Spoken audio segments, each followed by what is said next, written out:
E trisht ndëron jetë legjenda e futbollit. Legjenda e futbollit belg, Glenn De Boer, ka ndruar jetë në moshën 54 vjeç. De Boer, i cili luajti 36 ndeshje në Belgjik gjatë karrierës së tij, pësoi një hemoragji të madhe në tru që e la në koma për 3 ditë. Mediat e huaja shkruajnë se ikona u rrëzua në shtëpi të premten përpara se të dërgohej me urgjencë drejt spitalit. Fatkeqësisht dëmtimi ishte shumë i rëndë që ai të shërohej. Familja e tij konfirmoi se ishte mbrojtës i vdiq, i rrethuar nga të dashurit e tij. Ai ka lënë pas 2 vajza, Bo dhe Karo. De Boer.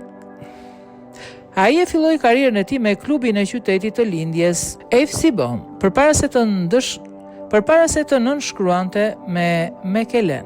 Gjigantët belg e morën mbrojtësi në vitin 1995, ku ai ishte kapiteni i skuadrës dhe luajti me Anderlecht për 10 vite deri në daljen e tij në pension në vitin 2005 për shkak të një dëmtimi të rënd në gjuhë.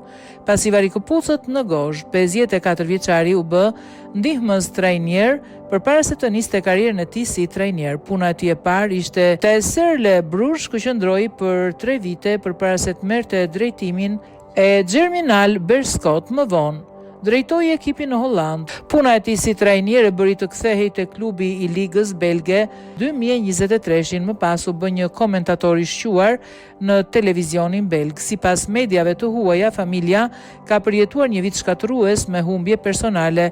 Glenn humbi babain e tij, Luis, 80 vjeç, nga një sëmundje gjatë në fillim të këtij viti. Gjatë funeralit të tij, nëna e tij u rrëzua nga një hemoragji në tru. Mjekët zbuluan se ajo vuante gjithashtu nga kanceri në pankreas dhe ajo vdiq tragjikisht një muaj pas vdekjes së burrit të saj.